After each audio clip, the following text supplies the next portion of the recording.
ದಾಹ 468ರಲ್ಲಿ ತದೇತ ದಾಹ ಅಂತ 2 ವಾಕ್ಯ ಆದ್ಮೇಲೆ ಉದಾಹರಣೆ ಅಂತಂದ್ರೆ ಒಂದು ಏಕದೇಶ ಪ್ರಸಿದ್ಧಿಯಿಂದ ಎಲ್ಲವನ್ನೂ ಪ್ರಸಿದ್ಧಿ ಮಾಡೋಕ್ಕೋಸ್ಕರ ಎಷ್ಟಂತಂಬರೋದು ಅಂದ್ರೆ ಅದೇ ಉದಾಹರಣೆ.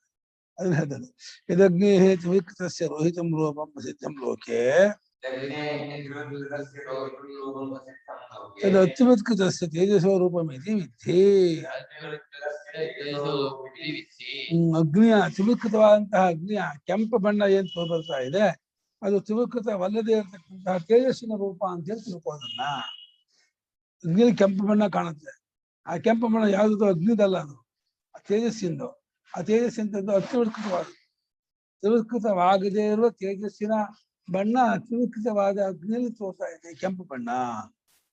ತಥಾ ಯಚ್ಛುಕ್ಲಂ ರೂಪಂ ಅಗ್ನಿರೇವ ತದಪಾಂ ಅತ್ಯುತ್ಕೃತಾಂ. ಹಾಗೆಯೇ ಅಗ್ನಿಯಲ್ಲಿ ತೋರುವಂತಹ ಬಿಳಿ ಬಣ್ಣ ಯಾವುದಿದೆ ಅದು ಕೂಡ ಅಗ್ನಿಯ ಬಿಳಿ ಬಣ್ಣವು ಕೂಡ ಅಪ್ಪಿಂದು ಅಂದ್ರೆ ತ್ರಿವಿಕೃತವಾಗದೇ ಇರುವ ಅಪ್ಪಿಂದು. ತ್ರಿವಿಕೃತವಾದ ಅಪ್ಪಿನಲ್ಲ, ತ್ರಿವಿಕೃತವಾಗದೇ ಇರುವ ಅಪ್ಪಿನ ಮೂಲ ರೂಪ ಯಾವ್ದಿದೆ ಬಿಳಿ ಬಣ್ಣ. ಆ ಬಿಳಿ ಬಣ್ಣ ತ್ರಿವಿಕೃತವಾದ ಅಗ್ನಿಯಲ್ಲಿ ತೋರ್ತಾ ಇದೆ. ಯತ್ಕೃಷ್ಟಂ ತಸ್ಯೈವ ಅಗ್ನೇಃ ರೂಪಂ ತದನ್ನಸ್ಯ ಪೃಥಿವ್ಯಾಃ ತ್ರಿವಿಕೃತಾಯಾಃ ಇತಿ ಬುದ್ಧಿ. ಇನ್ನು ಅನ್ನದ ರೂಪ ಯಾವುದುಂಟು ಅಗ್ನಿಯಲ್ಲಿ ಕಪ್ಪು ರೂಪ, ಅಗ್ನಿಯಲ್ಲಿ ಕಪ್ಪು ರೂಪ ಯಾವುದುಂಟು ಅದು ತ್ರಿವಿಕೃತವಾಗದೇ ಇರತಕ್ಕದ್ದಾಗಿರುವ ಅನ್ನದ ರೂಪ, ಪೃಥಿವಿಯ ರೂಪ. ಪೃಥಿವಿಯ ರೂಪ ಅದು ಅನ್ನದ ರೂಪ. ಅನ್ನ ಅಂದ್ರೆ ಪೃಥಿವಿ. ತ್ರಿವಿಕೃತವಾಗದೇ ಇರತಕ್ಕಂಥ ಪೃಥಿವಿಯ ರೂಪ ಉಂಟಲ್ಲ ಕಪ್ಪು ಬಣ್ಣ, ಅದು ಅಗ್ನಿಯಲ್ಲಿ ಕಪ್ಪ ಕಾಣುತ್ತೆ. ಅಗ್ನಿಯಲ್ಲಿ ಕಪ್ಪ ಕಾಣುತ್ತೆ, ಗ್ಯಾಸ್ ಉರಿದಾಗ ಟೈರ್ ಉರಿಯುವಾಗ ನೀಲಿಯೇ ಕಾಣುತ್ತೆ. ಅದು ಆ ನೀಲಿ ಕಪ್ಪು ಭೂಮಿದು. ನೀನ್ ಬೆಳ್ಳಿಗೆ ತುಪ್ಪ ಶುದ್ಧವಾದ ತುಪ್ಪದ ಬಿಳಿಯಾಗಿ ಉಳಿತಾ ಇರುತ್ತೆ. ಆ ಬಿಳಿ ಅನ್ನೋದು ನೀರಿದ್ದು. ಕೆಂಪು ಕೆಲವು ಕೆಂಪು ತೇಜಸ್ಸಿಂದು. ಆ ಮೂರು ತೆಗೆದು ಬಿಟ್ರೆ ಅಗ್ನಿ ಹೊರಟೋಯ್ತು. ಅಗ್ನಿ ಆಗಿರೋದೇ ಇಲ್ಲ. ತತ್ರ ಏವಂ ಸತಿ ರೂಪತ್ರಯ ವ್ಯತಿರೇಕೇಣ ಅಗ್ನಿರತಿ ಯನ್ಮನ್ಯಸೆ ತ್ವಂ ನಿಲ್ಲಿಸ್ಬೇಕು. ಮನ್ಯಸೆ ತ್ವಂ ತಸ್ಯ ಅಗ್ನೇಃ ಅಗ್ನಿತ್ವಂ ಇದಾನೀಂ ಅಪಾಗಾತ್ ಅಪಗತಂ. ಈ ರೀತಿ ಇರುವಾಗ ನೀನು ಅಗ್ನಿತ್ವದ ಏನು ಯೋಚನೆ ಮಾಡ್ತಾ ಇದೀಯಾ ಅದು ರೂಪತ್ರಯಕ್ಕಿಂತ ಬೇರೆ ಇಲ್ಲವೇ ಇಲ್ಲ. ಮೂರು ಬಣ್ಣಕ್ಕಿಂತ ಬೇರೆಯಾಗಿ ಅಗ್ನಿ ಎಂಬುದು ಇಲ್ಲವೇ ಇಲ್ಲವಾದ್ದರಿಂದ ಅಗ್ನಿ ಏನು ಯೋಚನೆ ಮಾಡ್ತಾ ಇದೆಯಾ ಇವಾಗ ಆ ರೂಪತ್ರಯವನ್ನು ತೆಗೆದು ಬಿಟ್ರೆ ಅಗ್ನಿತ್ವ ಈಗ ಹೊರಟೋಯ್ತು, ತೊಲಗೋಯ್ತು. ಅಗ್ನಿ ಅಲ್ಲ. ಈಗ ಚಾಪಿ ಕಡ್ಡಿಯಲ್ಲಿ ತೆಗೆದುಬಿಟ್ರೆ ಚಾಪಿತ್ವ ಹೊರಟೋಗುತ್ತೆ. ಪಂಚೆ ನೂಲೆಲ್ಲ ಎಳೆದ್ಬಿಟ್ರೆ ಪಂಚೆ ಹೊರಟೋಗುತ್ತೆ. ಹಾಗೆ ಆ ಕೆಂಪು ಬಿಳುಪು ಕಪ್ಪು ಮೂರು ಬಣ್ಣನು ಕಿತ್ತಿಬಿಟ್ರೆ ಅಗ್ನಿತ್ವ ಹರೋಗ್ಬಿಡುತ್ತೆ. ಮೂರು ರೂಪವೇ ಸತ್ಯ ಹೊರತು ಅಗ್ನಿ ಅನ್ನೋದು ಇಲ್ಲವೇ ಇಲ್ಲ. ಅದ್ರ ಅಗ್ನಿಯದು ಏನೋ ಆಚಾರ ಮಾಡ, ಬರೀ ಬಾಯಿಂದ ತಯಾರಾಗಿರೋದು, ಅದು ಬರೀ ವಿಕಾರ ನಾಮಧೇಯ ಮಾತ್ರ ಅಂತ. ಪ್ರಾಗ್ ರೂಪತ್ರಯ ವಿವೇಕ ವಿಜ್ಞಾನಾತ್ ಯಾ ಅಗ್ನಿಬುದ್ಧಿರಾಸೀತ್ಯೇ ಸಾ ಅಗ್ನಿಬುದ್ಧಿ ಅಪಗತ ಅಗ್ನಿಶಬ್ದಶ್ಚ ಇತ್ಯರ್ಥಃ. ರೂಪತ್ರಯ ವಿವೇಕ ವಿಜ್ಞಾನಕ್ಕಿಂತ ಮೂರು ರೂಪವೇ ಅಗ್ನಿಯಾಗಿ ತೋರ್ತಾ ಇದೆ ಅಂತ ಗೊತ್ತಿಲ್ಲದೆ ಇದ್ದಾಗ ಇದು ಅಗ್ನಿ, ಇದು ಬೆಂಕಿ, ಇದೊಂದು ವಸ್ತು ಅಂತ ಅಂದ್ಕೊಂಡಿದ್ದೆ. ಆದ್ರೆ ಯಾವಾಗ ರೂಪತ್ರಯಕ್ಕಿಂತ ಬೇರೆಯಾಗಿ ಅಗ್ನಿಯೊಂದು ಇಲ್ಲವೇ ಇಲ್ಲ ಅಂತ ಗೊತ್ತಾಯ್ತು, ಅವಾಗ ಯಾವ ಅಗ್ನಿ ಬುದ್ಧಿ ಇತ್ತು ನಿಂಗೆ ಬೆಂಕಿಯಲ್ಲಿ, ಆ ಅಗ್ನಿ ಬುದ್ಧಿ, ಅಗ್ನಿನ ಅರಿವು ಹೊರಟೋಯ್ತು, ಅಗ್ನಿನ ಶಬ್ದವೂ ಹೊರಟೋಯ್ತು. ಶಬ್ದ ಬುದ್ಧಿ. ಶಬ್ದ ಬಾಯಲ್ಲಿ ಉಚ್ಚಾರಣೆ ಮಾಡುವ ನಾಮ, ಬುದ್ಧಿ ಮನಸ್ಸು ಬರುವ ಪ್ರತ್ಯಯ. ಪ್ರತ್ಯಯ ಅದೇ ನಾಮ ರೂಪ, ರೂಪವಲ್ಲ ಪ್ರತ್ಯಯ ಆಕಾರ, ನಾಮವಲ್ಲ ಬಾಯಿನ ಶಬ್ದ, ಅದೇ ಪದಾರ್ಥ ಅಂತಂದ್ರೆ. ಪದ ಅರ್ಥ ಅಂದ್ರೆ ಶಬ್ದ ಪ್ರತ್ಯವೇ ಪದಾರ್ಥ. ಅಗ್ನಿ ಎಂಬ ಬುದ್ಧಿ ಅಂದ್ರೆ ಅರಿವು, ಅಗ್ನಿ ಅನ್ನೋ ಶಬ್ದ, ಅದೆರಡು ಹೊರಟೋಯ್ತು. ಯಾವಾಗ ಆ ಮೂರು ರೂಪವನ್ನು ಕಿತ್ತಾಕ್ಬಿಟ್ರೆ, ತೆಗೆದುಹಾಕ್ಬಿಟ್ರೆ, ಬಿಡಿಸ್ಬಿಟ್ರೆ ಅಗ್ನಿ ಅಗ್ನಿತ್ವ ಹೊರಟೋಯ್ತು. ಅಗ್ನಿ ಕೆಂಪು ಬಣ್ಣ ತೇಜಸ್ ತಗೊಂಡ್ತು, ಬಿಳಿ ಬಣ್ಣ ನೀರು ತಗೊಂಡ್ತು, ಕಬ್ಬು ಬಣ್ಣ ಭೂಮಿ ತಗೊಂಡ್ಮೇಲೆ ಅಗ್ನಿ ಅಗ್ನಿತ್ವ ಉಳಿಯೋದೇ ಇಲ್ಲ. ಯಾಕೆ ಹಾಗಸಿಲ್ಲ? ರೂಪತ್ರಯ ವಿವೇಕ ವಿಜ್ಞಾನ ಯಾದ್ವಿಜರಾಸೀತೆ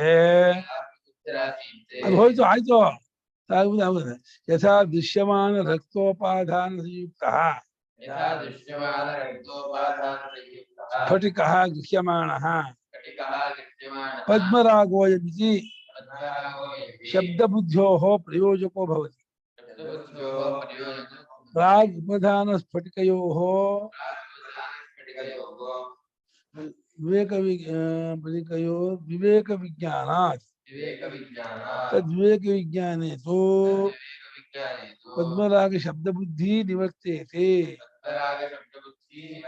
ತದ್ವಿವೇಕ ವಿಜ್ಞಾತೋ ತದ್ವತ್. ದೂರಕ್ಕೆ ಒಂದು ಸ್ಫಟಿಕ ಲಿಂಗ ಇಟ್ಟಿದ್ದಾರೆ. ಸ್ಫಟಿಕದ್ದೇ ಲಿಂಗ, ಅದು ಪಕ್ಕಾ ಸ್ಫಟಿಕ, ಸ್ವಚ್ಛವಾದ ಸ್ಫಟಿಕ. ಆ ಸ್ಫಟಿಕದ ಸಮೀಪದಲ್ಲಿ ಒಂದು ಕೆಂಪಾದಂತಹ ಒಂದು ಪದಾರ್ಥ ಇಟ್ಟಿದ್ದಾರೆ, ರಕ್ತ ಉಪಾದಾನ. ರಕ್ತ ಉಪಧಾನ, ಉಪಧಾನ ಇಡೋದು. ಕೆಂಪಾದಂತಹ ಯಾವುದೋ ಬಟ್ಟೆ ಹಿಂದೆ ಇಟ್ಬಿಟ್ಟಿದ್ದಾರೆ, ಬಟ್ಟೆನೋ ಹೂವೋ ಯಾವ್ದು ಇಟ್ಟಿದ್ದಾರೆ. ಅದು ಈ ಕಡೆಯಿಂದ ನೋಡುವವನಿಗೆ ಇದು ಪದ್ಮರಾಗ ಅನ್ನುವಂತಹ ಶಬ್ದ ಬುದ್ಧಿ ಕಾಣ್ತದೆ. ಓ, ಪದ್ಮರಾಗದ ಲಿಂಗ ಅದು ಅಂತ. ಪದ್ಮರಾಗ ಕೆಂಪಾಗಿರುತ್ತೆ ಅಂತ ಇವಾಗ. ಸ್ಫಟಿಕ ಲಿಂಗದ ಪಕ್ಕದಲ್ಲಿ ಜನರು ಕಾಣದೇ ಇರೋ ಹಾಗೇನೆ ಕೆಂಪಾದಂತಹ ಒಂದು ಹೂವಿಟ್ಟಾಗ ಇಡೀ ಸ್ಫಟಿಕ ಲಿಂಗ ಕೆಂಪು ಬಣ್ಣ ಕಾಣುತ್ತೆ. ಅವಾಗ ನೋಡುವವರು ಸ್ಫಟಿಕ ಲಿಂಗ ಕೆಂಪು ತಂದ್ಕೊಳ್ಳಲ್ಲ, ಇದು ಪದ್ಮರಾಗದ ಲಿಂಗ, ಇದು ಸ್ಫಟಿಕ ಲಿಂಗ ಅಲ್ಲ, ಪದ್ಮರಾಗದ ಲಿಂಗ ಎಂಬುದಾಗಿ ಶಬ್ದ ಮತ್ತೆ ಬುದ್ಧಿ ಎರಡೂ ಉಂಟಾಗುತ್ತೆ ಅದರಲ್ಲಿ. ಯಾವುದಲ್ಲಿ? ಸ್ಫಟಿಕದಲ್ಲಿ. ಸ್ಫಟಿಕದ ಲಿಂಗ, ಅದರಲ್ಲಿ ಕೆಂಪಾದ ಹೂವನ್ನು ಇಟ್ಟಾಗ ಅದು ಕೆಂಪು ಬಣ್ಣದಿಂದ ಕಾಣುವಾಗ ಪದ್ಮರಾಗವೋ ಎಂಬ ಹಾಗೆ ಕಾಣುತ್ತಾ ಇದು ಪದ್ಮರಾಗೋ ಇದು ಪದ್ಮರಾಗ ಇದು ಎಂಬಂತ ಶಬ್ದ ಬುದ್ಧಿ ಎರಡು ಅದಕ್ಕೆ ಪ್ರಯೋಜಕವಾಗುತ್ತೆ. ಆದ್ರೆ ಉಪಧಾನ ಪ್ರಾಕ್ ಸ್ಫಟಿಕಯೋ ವಿವೇಕ ವಿಜ್ಞಾನ ಯೋಚನೆ. ಉಪಧಾನ ಸ್ಫಟಿಕ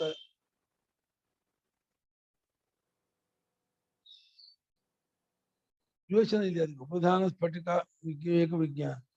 ಉಪಧಾನ ಮತ್ತು ಹಾಗೆ ಕರೆಕ್ಟ್. ಉಪಧಾನ ಮತ್ತು ಸ್ಫಟಿಕ ಇಟ್ಟಂತಹ ಹೂವು ಮತ್ತು ಸ್ಫಟಿಕ ಇದರ ವಿವೇಕ ವಿಜ್ಞಾನಕ್ಕಿಂತ ಮುಂಚೆ ಅದು ವಿವೇಕ ವಿಜ್ಞಾನ ಈ ರೀತಿ ಪದ್ಮರಾಗನ ಶಬ್ದ ಬುದ್ಧಿ ಉಂಟಾಗ್ತಾ ಇತ್ತು. ಆ ವಿವೇಕ ಮುಂಚೆ ಆ ಉಪಧಾನವಾದ ಹೂವು ಮತ್ತೆ ಸ್ಫಟಿಕ ಇವುಗಳ ವಿವೇಕ ವಿಜ್ಞಾನವಾಗ ಮುಂಚೆ ಈ ಸ್ಫಟಿಕವು ಪದ್ಮರಾಗವಾಗಿದೆ ಅನ್ನೋ ಶಬ್ದ ಬುದ್ಧಿಗೆ ಗೋಚರವಾಗಿತ್ತು. ಆದ್ರೆ ವಿವೇಕ ವಿಜ್ಞಾನ ಉಂಟಾದ್ಮೇಲೆ ಪದ್ಮರಾಗ ಅನ್ನೋ ಶಬ್ದವೂ ಬುದ್ಧಿಯು ಎರಡೂ ಹೊರಟೋಗುತ್ತೆ. ಯಾರಿಗೆ? ಆ ವಿವೇಕವಾಗಿ ತಿಳ್ಕೊಳ್ಳುವಂತಹ ಮನುಷ್ಯರಿಗೆ. ತದ್ವಿವೇಕ ವಿಜ್ಞಾತು ಯಥಾ ತದ್ವತ್. ಅದರಂತೆ ಅಗ್ನಿ ಎಂಬ ಈ ಶಬ್ದ ಬುದ್ಧಿ ಆ ರೂಪತ್ರಯವನ್ನು ವಿವೇಕ ಆಗೋದಕ್ಕೆ ಮುಂಚೆ ಅಗ್ನಿನ ಶಬ್ದ ಅಗ್ನಿನ ಪ್ರತ್ಯಯ ಉಂಟಾಗ್ತಾ ಇತ್ತು. ವಿವೇಕ ಉಂಟಾಗುತ್ತಲೇ ಅಗ್ನಿ ಶಬ್ದವೂ ಹೊಟ್ಟೋದು, ಬುದ್ಧಿಯೂ ಹೊಟ್ಟೋದು. ಬರೀ ರೂಪತ್ರಯ ಅಷ್ಟೇ ಇಲ್ಲಿರೋದು. ಕೆಂಪು ಬಿಳುಪು ಕಪ್ಪು ಬಿಟ್ಟು ಅಗ್ನಿ ಅನ್ನೋದಿಲ್ಲ ನನ್ಗೆ ಗೊತ್ತಾಗುತ್ತಲೇ ಅಗ್ನಿನ ಶಬ್ದವು ಅಗ್ನಿನ ಬುದ್ಧಿಯು ಹೇಗೆ ಹಾಗೆ ಹೊರಟೋಗ್ಬಿಡುತ್ತೆ. ಅದು ಆಷ್ಟಾಂತಿಕ. ಸ್ಫಟಿಕ ದೃಷ್ಟಾಂತ. ಸ್ಫಟಿಕಕ್ಕೂ ಒಂದು ಉಪಧಾನ ಇಡೋದು ಹೂವಿಗೂ ಸಂಪರ್ಕ ಮಾಡ್ಕೊಂಡು ಬುದ್ಧಿಯಿಂದ ಸಂಪರ್ಕ ಮಾಡ್ಕೊಂಡು ಪದ್ಮರಾಗ ಇದು ಅಂತ ತಪ್ಪಾಗಿ ನೋಡ್ತಾ ಆ ಶಬ್ದ ಬುದ್ಧಿ ಅದರಲ್ಲಿ ಉಂಟಾಗಿತ್ತು. ಯಾವಾಗ ವಿವೇಕ ಮಾಡ್ಕೊಂಡ ಉಪಧಾನಕ್ಕೂ ಸ್ಫಟಿಕಕ್ಕೂ ವಿವೇಕ ಮಾಡ್ಕೊಂಡ ಅವಾಗ ಆ ಪದ್ಮರಾಗ ಶಬ್ದವೂ ಬುದ್ಧಿಯೂ ಹೇಗೆ ಹೋಗುತ್ತದೆಯೋ ಅದೇ ರೀತಿ ಅಗ್ನಿನ ಶಬ್ದ ಬುದ್ಧಿ ಎರಡೂ ಹೊರಟೋಗುತ್ತೆ ಅಂತ ಇದ್ದಾರೆ. ನಾನು ಕಿಮತ್ತೆ ಬುದ್ಧಿ ಶಬ್ದ ಕಲ್ಪನೆಯ ಕ್ರಿಯತೆ. ಅದಾದಕ್ಕೆ ಶಬ್ದ ಬುದ್ಧಿ ಶಬ್ದ ಕಲ್ಪನೆ ಯಾಕೆ ಮಾಡ್ತಾ ಇದ್ದೀರಾ? ನೇರವಾಗಿ ಆ ವಸ್ತು ಯಾಕೆ ಹೇಳಲ್ಲ? ವಸ್ತು ಹೊರಟೋಗುತ್ತೆ ಅಂತ ಯಾಕೆ ಹೇಳಲ್ಲ? ಶಬ್ದ ಬುದ್ಧಿ ಹೋಗುತ್ತೆ ಅಂತ ಅಂತಿದ್ದೀರಾ, ವಸ್ತು ಹೋಗುತ್ತೆ ಅಂತ ಯಾಕೆ ಹೇಳಲ್ಲ ಅಂತ ಕೇಳ್ತಾ ಇದ್ದಾನೆ. ರಾಗ್ ರೂಪತ್ರಯ ಏಕಕರಣಾತ್ ಅಗ್ನಿರೇವ ಆಹೀತ್ ಯದಗ್ನೇರಗ್ನಿತ್ವಂ ರೋಹಿತಾದಿ ರೂಪ ವಿವೇಕಕರಣಾತ್ ಅಪಾಗಾದಿ ಯುಕ್ತಂ ಯಥಾ ತಂತ್ವಪಕರ್ಷಣೆ ಪಟಾಭಾವ. ಹೀಗ್ ಮಾಡಿ ಅಂತ ಪಟ ಬುದ್ಧಿ ಪಟ ಶಬ್ದ ಹೋಯ್ತು ಬೇಡಿ, ಪಟವೇ ಹೋಯ್ತು ನೂಲೆಲ್ಲ ಎಳೆದು ಬಿಟ್ರೆ ಪಂಚೆ ಹೋಯ್ತು ಬೇಕೆ ಹೊರತು ಪಂಚಾನು ಶಬ್ದ ಬುದ್ಧಿ ಹೋಯ್ತು ಯಾಕಂತೀರಾ? ಅಲ್ಲೂವೆ ರೂಪത്തെ ವಿವೇಕ ಮಾಡ್ಕೊಳ್ಳೋಕೆ ಮುಂಚೆ ಕೆಂಪು ಬೆಳಪು ಕಪ್ಪು ಅಷ್ಟೇ ಅಗ್ನಿ ಅಂತಂದ್ರೆ, ಕೆಂಪು ಬೆಳಪು ಕಪ್ಪುಗಿಂತ ಬೇರೆ ಅಗ್ನಿ ಇಲ್ಲ ಅಂತ ಗೊತ್ತಾದ್ರೆ ಅವಾಗ ಅಗ್ನಿ ಬುದ್ಧಿ ಶಬ್ದ ಬುದ್ಧಿ ಹೋಗುತ್ತೆ. ಅದು ಮಾಡ್ಕೊಳ್ಳೋಕೆ ಮುಂಚೆ ಇದು ಅಗ್ನಿ ಆಗಿತ್ತು. ಕೆಂಪು ಬೆಳಪು ಕಪ್ಪು ಒಂದು ವಿವೇಕ ಮಾಡ್ಕೊಳ್ಳೋಕೆ ಮುಂಚೆ ಅಗ್ನಿಯೇ ಆಗಿತ್ತು. ಆ ಅಗ್ನಿತ್ವವು ರೋಹಿತವೇ ಮುಂತಾದ ಕೆಂಪೆ ಮುಂತಾದ ರೂಪ ವಿವೇಕ ಕಾರಣದಿಂದ ಅಗ್ನಿತ್ವ ಹೊರಟೋಯ್ತು ಅಂತ ಹೇಳೋದೇ ಕರೆಕ್ಟು. ಹೇಗೆ ನೂಲುಗಳನ್ನೆಲ್ಲ ಎಳೆದು ಬಿಟ್ರೆ ಬಟ್ಟೆತ್ವ ಹೋಯ್ತು ಅಂತ ಹೇಳ್ತೀವಿ, ಅದೇ ರೀತಿ ರೂಪತ್ರಯ ವಿವೇಕ ಮಾಡ್ಕೊಂಡ್ರೆ ಅಗ್ನಿತ್ವ ಹೋಯ್ತು ಅಂತ ಹೇಳ್ಬೇಕೆ ಹೊರತು ಶಬ್ದ ಬುದ್ಧಿ ಹೋಯ್ತು ಅಂತ ಯಾಕಂತಿದ್ದೀರಾ ಅಂತ ಪ್ರಶ್ನೆ ಇಷ್ಟೇ. ಶಬ್ದ ಬುದ್ಧಿ ಬಗ್ಗೆ ಯಾಕೆ ಆಗ್ರಹ? ವಸ್ತು ಹೋಯ್ತು, ವಸ್ತು ಇಲ್ಲ ಅಂತ ಆಯ್ತು ಅಂತ ಹೇಳಿ ಅಂತ. ಅದಕ್ಕೆ ಅವ್ರು ಹೇಳ್ತಾರೆ ನೈವಂ ಶಬ್ದ ಬುದ್ಧಿ ಮಾತ್ರಮೇವ ಹಿ ಅಗ್ನಿ. ಅಗ್ನಿಯ ವಸ್ತು ಇಲ್ಲವೇ ಇಲ್ಲ ಮಾರಾಯ. ಬುದ್ಧಿ ಶಬ್ದ ಅಷ್ಟೇ ಅಗ್ನಿ ಅಂತಂದ್ರೆ ಎಲ್ಲೂ ಕೂಡ ವಸ್ತು ಇಲ್ವೇ ಇಲ್ಲ. ನಾಮರೂಪಗಳೇ ವಸ್ತುವಾಗಿ ತೋರ್ತಾ ಇದೆಯೇ ಹೊರತು ನಾಮರೂಪಕ್ಕಿಂತ ಬೇರೆಯಾಗಿ, ರೂಪ ಅಂದ್ರೆ ಆಕಾರ ಪ್ರತ್ಯಯ ಶಬ್ದಕ್ಕಿಂತ ಬೇರೆಯಾಗಿ ವಸ್ತು ಎಲ್ಲೂ ಇಲ್ವೇ ಇಲ್ಲ. ಅದನ್ನೇ ಅಗ್ನಿ, ಗಡಿಗೆ, ಕುರ್ಚಿ, ಪುಸ್ತಕ ಅಂತ ಅಂತಿದ್ದೀರೇ ಹೊರತು ನಿಜ ನೋಡಿದ್ರೆ ಒಂದು ಆಕಾರ, ಒಂದು ಪ್ರತ್ಯಯ, ಒಂದು ನಾಮ ಅಷ್ಟೇ ಎಲ್ಲಾ ಪದಾರ್ಥವು. ಯಾವ ಪದಾರ್ಥವೂ ಶಬ್ದ ಬುದ್ಧಿಗಿಂತ ಬೇರೆಯಾಗಿ ಯಾವ ಪದಾರ್ಥವೂ ಇಲ್ಲ. ಅಲ್ಲಿ ಹೇಗೆ ನೂಲೆಲ್ಲ ಬಟ್ಟೆ ಹೋಯ್ತು ಅಂತಿದೆಯೋ ಅಲ್ಲೂ ಬಟ್ಟೆ ಇರುವಾಗಲೂ ಬಟ್ಟೆ ಅಲ್ವೇ ಅಲ್ಲ, ಶಬ್ದ ಬುದ್ಧಿಯೇ. ಶಬ್ದ ಬುದ್ಧಿಗಿಂತ ಬೇರೆಯಾಗಿ ವಸ್ತು ಇಲ್ವೇ ಇಲ್ಲ ಅಂತ ಹೇಳ್ತಾ ಇದ್ದಾರೆ ಭಾಷಿಕಾರರು. ಎಲ್ಲೂ ಇಲ್ಲ ಅಂತ ಇದ್ದಾರೆ.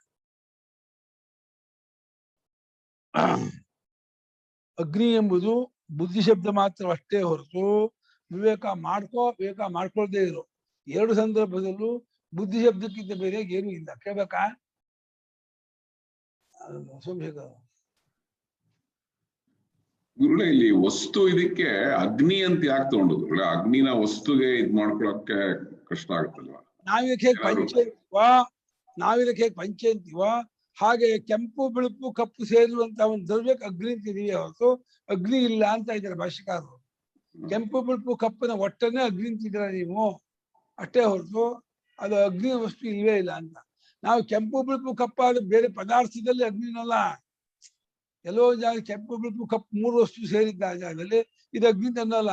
ಆದರೆ ಯಾವ ಒಂದು ಅಗ್ನಿ ಸುಡೋ ವಸ್ತು ನಾವು ಅಂತಿದೀವಿ, ಆ ಸುಡೋ ವಸ್ತು ಎಂಬುದು ಏನಿದೆ ಅದು ಕೆಂಪು ಬಿಳುಪು ಕಪ್ಪಿಗೆ ಬೇರೆಯಾಗಿಲ್ಲ ಅಂತ ಇದ್ದಾರೆ. ಕೆಂಪು ಬಿಳುಪು ಕಪ್ಪಲ್ಲ ಅಗ್ನಿ ತನ್ಮಯ ಮಾಡ್ತಿಲ್ಲ. ಅಗ್ನಿ ಅನ್ನೋದು ಕೆಂಪು ಬಿಳುಪು ಕಪ್ಪಿಗೆ ಬೇರೆ ಇಲ್ಲ ಅಂತ ಇದ್ದಾರೆ. ಹಾಗನ್ಯ ಕೆಂಪು ಬಿಳುಪು ಕಪ್ಪಲ್ಲ ಅಗ್ನಿ ಅಲ್ಲ, ಮತ್ತೇನು ಅಗ್ನಿ ಅನ್ನೋದು ಕೆಂಪು ಬಿಳುಪು ಕಪ್ಪಿಗೆ ಬೇರೆ ಇಲ್ಲ. ಅಗ್ನಿ ಅನ್ನೋದು ಏನಿದೆ ಅದು ಕೆಂಪು ಬಿಳುಪು ಕಪ್ಪಿಗೆ ಬೇರೆ ಇಲ್ಲ ಅಂತಿದ್ದೀರಿ ಹೊರತು ಎಲ್ಲಿ ಕೆಂಪು ಮೂರು ಬಣ್ಣ ಹಾಕ್ಬಿಟ್ಟು ಒಂದು ಪಾತ್ರೆ ಇಟ್ಬಿಟ್ಟು ಅಗ್ನಿ ಅಂತ ಯಾರು ಅನ್ನಲ್ಲ. ಅದ್ರಲ್ಲಿ ಅಡಿಗೆ ಮಾಡಕ್ಕಾಗಲ್ಲ. ಕೆಂಪು ಜಾಸ್ತಿ ಇದ್ರು ಒಂದು ಮುಕ್ಕಾಲು ಜಾಸ್ತಿ 90 ಭಾಗ ಕೆಂಪು ಬಣ್ಣ ಹಾಕಿ ಒಂದು ಸ್ವಲ್ಪ ಒಂದು 4-5 ಬಿಂದು ಬಿಳುಪು ಕಪ್ಪು ಹಾಕಿದ್ರೆ ಅದು ಬೆಂಕಿ ಏನಾಗಲ್ಲ. ಆದ್ರೆ ಅಗ್ನಿ ಅನ್ನೋದು ಕೆಂಪು ಬಿಳುಪು ಕಪ್ಪಿಗೆ ಬೇರೆ ಇಲ್ಲ ಅಂತಿದ್ರೆ ಹೊರತು ಕೆಂಪು ಬಿಳುಪು ಕಪ್ಪಿಗೆ ಬೇರೆ ಇಲ್ದಿರೋ ಪದಾರ್ಥವೆಲ್ಲ ಬೆಂಕಿ ತಂತ ಇಲ್ಲ. ಹಾಗನ್ವೇತಿರೇಕಾಯಿಲ್ಲ. ಏನು ಅಗ್ನಿ ಸುಡೋ ಅಗ್ನಿನೇ ಒಂದು ವಸ್ತು ಅಂತ ಅರ್ಥ ಮಾಡ್ಕೊಳ್ಳೋದು ಸ್ವಲ್ಪ ಕಷ್ಟ ಆಯ್ತು. ಅಗ್ನಿ ಅನ್ನೋದು ವಸ್ತು ಇಲ್ಲ ಅಂತ ಇದ್ದಾರೆ. ಕೆಂಪು ಬಿಳುಪು ಕಪ್ಪಿಗೆ ಬೇರೆಯಾಗಿ ವಸ್ತು ಇಲ್ಲ ಅಂತ. ನಮ್ಗೇನು ಅಂತಂದ್ರೆ ಕೆಂಪು ಬಿಳುಪು ಕಪ್ಪು ಅನ್ನೋದು ಒಂದು ಗುಣ, ಬಿಸಿಯೂ ಒಂದು ಗುಣ. ಬಿಸಿ ಯಾವ್ದು ಆಗುತ್ತೆ? ತೇಜಸ್ಸಿಂದು ಅಂತಾರೆ. ತೇಜಸ್ಸಿನ ಗುಣ ಅಗ್ನಿ ತೋರ್ತಾ ಇದೆ. ಅಗ್ನಿಯಲ್ಲಿ ಇದಿಲ್ಲ, ಬಿಸಿ ಇಲ್ಲ. ಅಗ್ನಿ ಅಲ್ಲ ಬಿಸಿ, ತೇಜಸ್ಸು ಬಿಸಿ. ತೇಜಸ್ಸಿನ ಗುಣ ಕೆಂಪು ಮತ್ತು ಬಿಸಿ, ಅಲ್ಲಿ ಅಗ್ನಿ ತೋರ್ತಾ ಇದೆ. ನೀರಲ್ಲಿ ಗುಣ ಬಿಳಿ, ಅದು ಅಗ್ನಿ ತೋರ್ತಾ ಇದೆ. ಭೂಮಿಯ ಗುಣ ಕಪ್ಪು, ಅದು ಅಗ್ನಿ ತೋರ್ತಾ ಇದೆ. ಅಷ್ಟೇ ಹೊರತು ತೇಜಸ್ಸಿನ ಗುಣ, ನೀರಿನ ಗುಣ, ಪೃಥ್ವಿ ಗುಣ ಬಿಟ್ಟು ಅಗ್ನಿ ಅನ್ನೋದು ಇಲ್ವೇ ಇಲ್ಲ. ಆ ಮೂರು ಮೂಲ ರೂಪವೇ ಅಗ್ನಿಯ ರೂಪ. ಈ ಪುಸ್ತಕ, ಬಟ್ಟೆ, ಇದೆಲ್ಲ ವಸ್ತು ಅಂತಂದ್ರೆ ಅದು ರಿಲೇಟ್ ಮಾಡೋದಕ್ಕೆ ಒಂಥರ ಈಸಿ ಆಗತ್ತೆ. ಇದು ಕೊಡಕ್ ಬರಲ್ಲ, ಇದಕ್ ಬರಲ್ಲ ಅಗ್ನಿ, ಸೊ ಅದಕ್ಕೆ ವಸ್ತು ಅಂತ ಯಾಕೆ ಇದು ಮಾಡ್ಕೊಂಡ್ರು? ನಮ್ಗೆ ಅಗ್ನಿಯಲ್ಲಿ ಬಹಳ ಬೇರೆ ಬೇರೆ ಪ್ರಯೋಜನ ಇದೆಯಲ್ಲ, ಹಾಗ ಬೇರೆ ನಿಜವಾದ ಸ್ವತಂತ್ರ ವಸ್ತುವಿನ ಬುದ್ಧಿಯೇ ಇದೆ. ಈ ಬಟ್ಟೆಯಲ್ಲಿ ಗೊತ್ತಾಗುತ್ತೆ ಬೇಗ. ಬಟ್ಟೆಯಲ್ಲಿ ನೂಲನ್ನೆಲ್ಲ ಎಳೆದು ಬಿಟ್ರೆ, ಚಾಪೆಯಲ್ಲಿ ಕಡ್ಡಿಯೆಲ್ಲ ಎಳೆದು ಬಿಟ್ರೆ ಚಾಪೆಯೆಲ್ಲ ಬೇಗ ತಿಳ್ಕೊಂಡ್ಬಿಡ್ತೀವಿ. ಅದು ಅಗ್ನಿಯಲ್ಲಿ ನಿಮ್ಗೆ ವಿವೇಕ ಮಾಡ್ಕೊಳಕ್ ಆಗಲ್ಲ. ಬುದ್ಧಿಯಲ್ಲಿ ಅರ್ಥ ಮಾಡ್ಕೋಬಹುದು, ನಾವು ವಸ್ತುವನ್ನು ವಿಂಗಡ ಮಾಡಕ್ಕಾಗಲ್ಲ. ಅಲ್ಲಿರುವ ಕೆಂಪನ್ನು ಬಿಳುಪನ್ನು ಎಳೆಯಕ್ಕಾಗಲ್ಲ. ಅಗ್ನಿ ಇರೋದನ್ನ ಅದೇ ತಿಳ್ಕೋಬಹುದು. ಕೆಂಪು ಬಿಳುಪು ಕಪ್ಪು ಅಂತ. ಕೆಂಪು ಬಿಳುಪು ಕಪ್ಪಲ್ಲ ಬೆಂಕಿ ಅಲ್ಲ, ಬೆಂಕಿಯಲ್ಲಿ ಕೆಂಪು ಬಿಳುಪು ಕಪ್ಪು ಅಂತಾರೆ. ಈ ಕಡೆಯಿಂದ ಅನ್ವಯ ಇಲ್ಲ, ಆ ಕಡೆಯಿಂದ ಅನ್ವಯ. ಕೆಂಪು ಬಿಳುಪು ಕಪ್ಪಲ್ಲ ಎಲ್ಲೆಲ್ಲ ಇದೆಯೋ ಅದೆಲ್ಲ ಬೆಂಕಿ ಅಂತ ಇಲ್ಲ. ಬೆಂಕಿ ಅನ್ನೋದಾದ್ರೆ ಕೆಂಪು ಬಿಳುಪು ಕಪ್ಪಿಂದ ಬೇರೆ ಇಲ್ಲ ಅಂತ ಇದ್ದಾರೆ.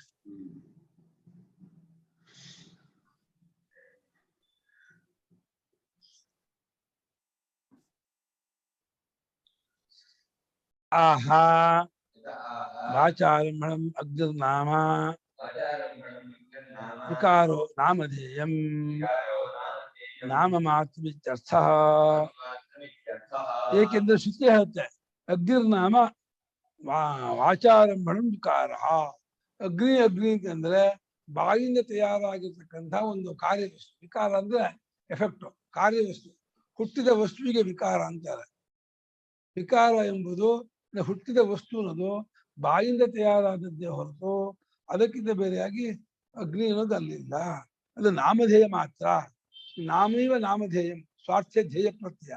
ಬರೀ ಹೆಸರಷ್ಟೇ, ಹೆಸರಷ್ಟೇ ವಸ್ತು ನಿಮ್ ಭ್ರಾಂತಿ ಆಗಿದೆಯೋ ಹೊರತು ನಿಜವಾಗಿ ಅಲ್ಲಿ ವಸ್ತು ಇಲ್ಲ. ಈ ಮಕ್ಕಳ ಅಮ್ಮ ಆಟದಲ್ಲಿ ಒಂದ್ ಡಾಕ್ಟ್ರು, ಒಂದ್ ಮಗು, ಒಂದ್ ಅಮ್ಮ, ಒಂದ್ ಅಡಿಗೆ ಮನೆ ಎಲ್ಲ ಹೆಸರಷ್ಟೇ. ಅಲ್ಲಿ ಯಾವುದು ಡಾಕ್ಟ್ರು ಇಲ್ಲ, ಮಗು ಇಲ್ಲ, ಅಡಿಗೆ ಮನೆಯೂ ಏನೂ ಇಲ್ಲ ಅಲ್ಲಿ. ಅದು ಅಮ್ಮ ಆಟದಲ್ಲಿ ಎಲ್ಲ ಇಟ್ಕೊಂಡಿರ್ತಾರೆ. ಹಾಗೆ ನಮ್ಮ ಆಟವು ಡಾಕ್ಟರ್ ಜ್ಞಾನಿಗಳು ಹೇಳ್ತಾರೆ, ನೀವೊಂದು ಅಮ್ಮ ಆಟ ಆಡ್ತಾ ಇದ್ದೀರಾ. ಬರೀ ಹೆಸರನ್ನೇ, ಪ್ರತ್ಯಯವನ್ನೇ ವಸ್ತು ಅನ್ಕೊಂಡು ವ್ಯವಹಾರ ಮಾಡ್ಕೊಂಡು ಮೋಸ ಹೋಗ್ತಾ ಇದ್ದೀರಾ. ಶಬ್ದ ಪ್ರತ್ಯಯಕ್ಕಿಂತ ಬೇರೆಯಾಗಿ ವಸ್ತುವನ್ನು ತೋರ್ಸಕ್ಕಾಗಲ್ಲ. ಎಲ್ಲ ಬುದ್ಧಿ ಶಬ್ದಗಳೇ ಪದಾರ್ಥಗಳೇ ಹೊರತು ಬುದ್ಧಿ ಶಬ್ದಗಳು ಬಿಟ್ಟು ಪದಾರ್ಥ ಇಲ್ಲೇ ಇಲ್ಲ. ಸೋಮಶೇಖರ್ ಅವ್ರು ಹೇಳ್ದಂಗೆ ಇಲ್ಲಿ ಅಗ್ನಿ ಅಂತ ಪಂಚಭೂತ ಅಂತ ಹಂಗೇನಾದ್ರು ತಗೊಂಡಿದಾರ ಅಥವಾ ಸುಮ್ನೆ ವಸ್ತು ಅಂತ ತೋರ್ಸಕ್ ತಗೊಂಡಿದಾರ ಅಷ್ಟೇನಾ ಗುರುಗಳೇ? ಅಲ್ಲ, ಉದಾಹರಣೆ ಅಗ್ನಿ ಅನ್ನೋದು ಫಾರ್ ಎಕ್ಸಾಂಪಲ್. ಅದೇ ಏನಾದ್ರು ಇನ್ನೇನೋ ಬೇರೆ ತಗೋಬೋದಿತ್ತು. ಪಂಚಭೂತ ಆಗುತ್ತೆ ಅಲ್ವಾ ಫಸ್ಟ್, ಅದು ಒಂದು. ಪ್ಲಸ್ ಕಲರ್ ಯಾಕೆ ತೋರಿಸ್ತಾರೆ? ಅದು ಸುಡುತ್ತೆ ಅಂತ ಏನಾದ್ರು ಹೇಳ್ಬೋದಲ್ವಾ? ಅದೇನೋ ಕಲರ್ ಕಣ್ಣು ಕಾಣೋದು ಮಾತ್ರ ಅಲ್ಲ. ಆ ಸುಡೋದು, ಆ ಕೆಂಪು ಎರಡು ತೇಜಸ್ಸಿಂದು, ಅಗ್ನಿನೋದು ಇಲ್ವೇ ಇಲ್ಲ. ಆ ಬಿಳುಪು ಅನ್ನೋದು ನೀರಿಂದು, ಕಪ್ಪು ಅನ್ನೋದು ಭೂಮಿದು. ಆ ಮೂರು ಬಿಡಿಸ್ಬಿಟ್ರೆ ಅಗ್ನಿ ಅಂತ ಹೊರಟೋಯ್ತು. ಅಗ್ನಿ ಅಗ್ನಿಯಾಗಿರೋದೇ ಇಲ್ಲ. ಹಾಗಾದ್ರೆ ಅಗ್ನಿ ಅನ್ನೋದು ಏನು ಅಂದ್ರೆ ಶಬ್ದ ಬುದ್ಧಿ. ಒಂದು ಶಬ್ದ ಅಗ್ನಿ, ಒಂದು ಪದ, ಒಂದು ಮಾತು, ಒಂದು ಹೆಸರು, ಒಂದು ಪ್ರತ್ಯಯ, ಒಂದು ಮನಸ್ಸಿನ ಆಕಾರ. ಅಷ್ಟೇ ಹೊರತು ಅಗ್ನಿ ಹೊರಗಡೆ ಇಲ್ವೇ ಇಲ್ಲ ಅಂತ. ಅಲ್ಲ, ಅರ್ಥ ಆಯ್ತು ಅವ್ರ ಪಾಯಿಂಟ್ ಏನ್ ಮಾಡ್ತಾ ಹೇಳ್ತಾ ಇದಾರೆ, ಅರ್ಥ ಆಯ್ತು. ಆದ್ರೆ ಏನೋ ಒಳ್ಳೆ ಬೆಂಕಿಗೆ ಕಲರ್ ಬದಲು ಅದು ನೇಚರ್ ಇದಲ್ವಾ, ಹೀಟ್. ಸೊ ಆ ಹೀಟ್ ತೋರ್ಸೋದ್ ಬಿಟ್ಟು ಬೇರೆ ಹೀಟು ಕಲರು ತೇಜಸ್ಸಿಂದಮ್ಮ, ಅಗ್ನಿದಿಲ್ಲ. ಅಗ್ನಿ ಅನ್ನೋ ಸುಮ್ಮನೆ ಹೊಸದಾಗಿ ಬಂದ. ಇವಾಗ ಚಾಪೆ ಹೊಸದಾಗಿ ಬಂತು. ಚಾಪೆ ಒಂದು ವಸ್ತು ಇಲ್ಲ. ಚಾಪೆ ಅನ್ನೋದು ಹುಲ್ಲನ್ನು ಈ ಹೆಣದಾಗ ಚಾಪೆ ಅಂತ ಆಗುತ್ತೆ. ಚಾಪೆ ಅನ್ನೋದೇನು ಬಾಯಿಂದ ತಯಾರಾಗಿರ್ತಕ್ಕಂಥ ಇದು ಶಬ್ದ, ಒಂದು ಪ್ರತ್ಯಯ, ಒಂದು ಆಕಾರ ಅಷ್ಟೇ ಹೊರತು ಶಬ್ದ ಪ್ರತ್ಯಯ ಬಿಟ್ಟು ಚಾಪೆ ಇರೋದಿಲ್ಲ. ಹಾಗೆ ಅಗ್ನಿ ಅದು ಶಬ್ದ ಪ್ರತ್ಯವೇ ಹೊರತು ಆ ತೇಜಸ್ಸು ಕೆಂಪು ಮತ್ತು ಬಿಳುಪು ಕಪ್ಪು ಅದನ್ನ ಬಿಟ್ಟು ಅಗ್ನಿನ ತೋರ್ಸಕ್ ಆಗಲ್ಲ. ಅಗ್ನಿನದು ಇಲ್ವೇ ಇಲ್ಲ ಅಂತ ಇದ್ದಾರೆ. ಆ ಅಗ್ನಿ ಅದು ಆಚಾರಂಭ, ನಾಮಧೇಯ ಮಾತ್ರ. ಅದು ನಾಮ ಮಾತ್ರ ನಾಮಧೇಯ ಅಥೋ ಅಗ್ನಿಬುದ್ಧಿರಪಿ ಮೃಷೈವ. ಯಾವಾಗ ನಾಮ ಸುಳ್ಳಾಯ್ತೋ, ಅಗ್ನಿಯದ ವಸ್ತು ಇಲ್ಲ ಅಂತ ಆಮೇಲೆ ನಾಮ ಸುಳ್ಳಾಯ್ತೋ, ಬುದ್ಧಿಯು ಜ್ಞಾನವೂ ಸುಳ್ಳಾಯ್ತು, ಅರಿವು ಇಲ್ಲ. ಅರಿವು ಕಲ್ಪನೆ. ಹಗ್ಗದ ಹಾವು ಅನ್ನೋದು ಹೇಗೆ ಕಲ್ಪಿತ ಜ್ಞಾನವೋ, ಅಗ್ನಿ ಅನ್ನೋ ಜ್ಞಾನವು ಕಲ್ಪಿತ ಜ್ಞಾನವೇ, ಪರಮಾರ್ಥ ಜ್ಞಾನ ಅಲ್ಲ, ನಿಜವಾದ ಜ್ಞಾನ ಅಲ್ಲ,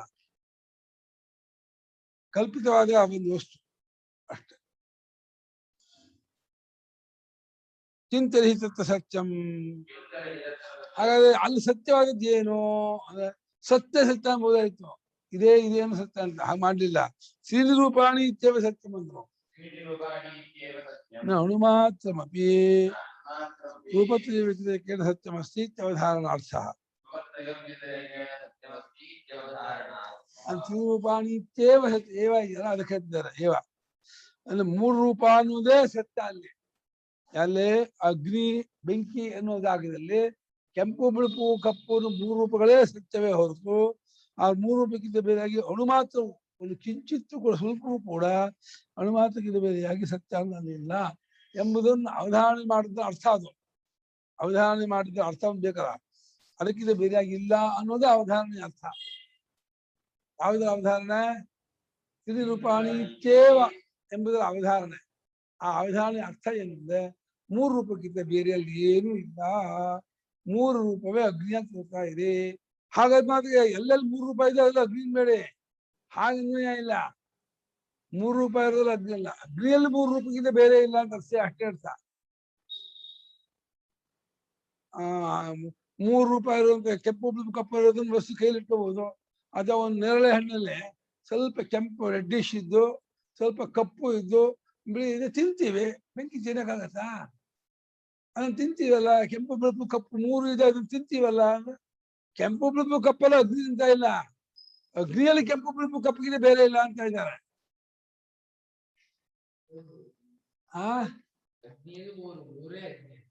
ಮೂರಲ್ಲ ಅಗ್ನಿ ಅಲ್ಲ, ಎಲ್ಲಿ 3 ಯಾವ ಎಲ್ಲಿ ಕೆಂಪು ಬಿಳುಪು ಕಪ್ಪಿದೆ ಅದೆಲ್ಲ ಅಗ್ನಿ ಹೇಳ್ತಾ ಇಲ್ಲ. ಅಗ್ನಿಯಲ್ಲಿ 3ಗಿಂತ ಬೇರೆ ಇಲ್ಲ.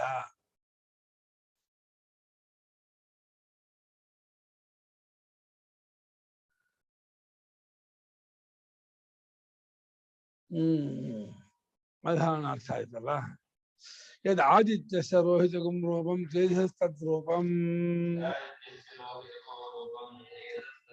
ಯಚ್ಚುಕ್ಲಂ ಯತ್ಕೃಷ್ಟಂ ತದನ್ನಸ್ಯ ಅಪಾಗಾದಾದಿತ್ಯಾದಾದಿತ್ಯತ್ವಂ ಆಚಾರ್ಯಂ ವಿಕಾರೋ ನಾಮಧೇಯಂ ಶ್ರೀ ರೂಪಾಣಿ ಇತ್ಯೇವ ಸತ್ಯಂ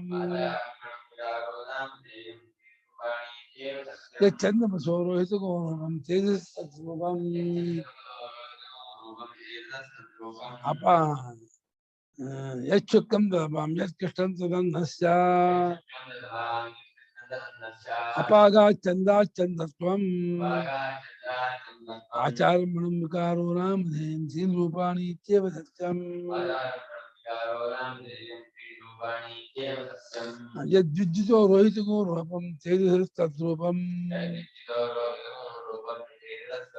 ಯಚ್ಚುಕ್ಲಂ ಯತ್ಕೃಷ್ಟಂ ತದನ್ನಸ್ಯ ಅಪಾಗಾಚ್ಚಂದಾಚ್ಚಂದತ್ವಂ ಆಚಾರ್ಯಂ ವಿಕಾರೋ ನಾಮಧೇಯಂ ಶ್ರೀ ರೂಪಾಣಿ ಇತ್ಯೇವ ಸತ್ಯಂ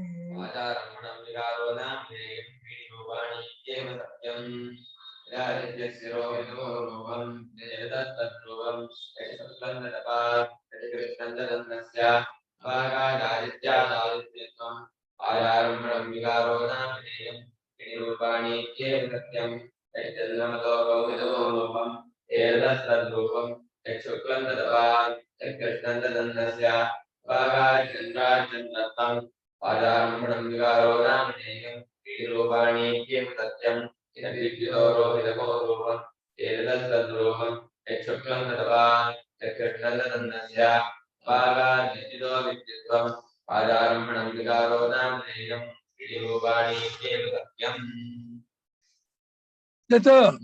आदित्यस्य रोहितं रूपं तेजसः तत् रूपं यत् शुक्लं तत् अपां यत् कृष्णं यत् अन्नस्य अभागात् आदित्यात् आदित्यत्वं वादारम्भणं विकारः नामधेयं त्रीणि रूपाणि इति एव सत्यं यत् चन्द्रमसः रोहितं रूपं तेजसः तत् रूपं यत् त्वं तत् अपां यत् कृष्णं तत् अन्नस्य अपागात् चन्द्रात् चन्द्रत्वं वाचारम्भणं विकारः नामधेयं त्रीणि रूपाणि इति एव सत्यं यत् विद्युतः रोहितं रूपं तेजसः तत् रूपं यत् विश्वं तत् अपां यत् कृष्णं तत् अन्नस्य अपागात् विद्युत्वं वाचारम्भणं विकारः नामधेयं त्रीणि रूपाणि इति एव सत्यं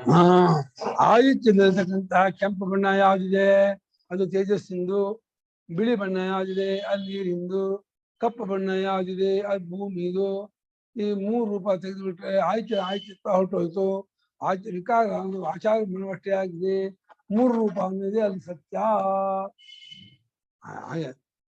ಚಂದನಲ್ಲಿರ್ತಕ್ಕಂತಹ ಕೆಂಪು ಬಣ್ಣ ಯಾವುದೇ ನೋಡಿದಿರಾ? ಚಂದನ ಕೆಂಪು ಬಣ್ಣ ನೋಡಿಲ್ವಾ? ಚಂದನ ರೋಹಿತ ಮುಂದೆ ಇದೆ ಚಂದನ ರೂಪದ ಬಣ್ಣ ನೋಡಿಲ್ವಾ? ಚಂದೋದಯ ಕಾಲ ನೋಡಿ. ಚಂದೋದಯ ಕಾಲದಲ್ಲಿ ಚಂದನಲ್ಲಿ ಸ್ವಲ್ಪ ರೆಡ್ಡಿಶ್ ಇದೆ, ರೆಡ್ಡಿಶ್ ಇರುತ್ತೆ. ಸ್ವಲ್ಪ ಮೇಲೆ ಬಂದ್ರೆ ಬೆಳ್ಳಗಾಗುತ್ತೆ, ಆದ್ರೆ ಉದಯ ಕಾಲದಲ್ಲಿ ರೆಡ್ಡಿಶ್ ಇರುತ್ತೆ.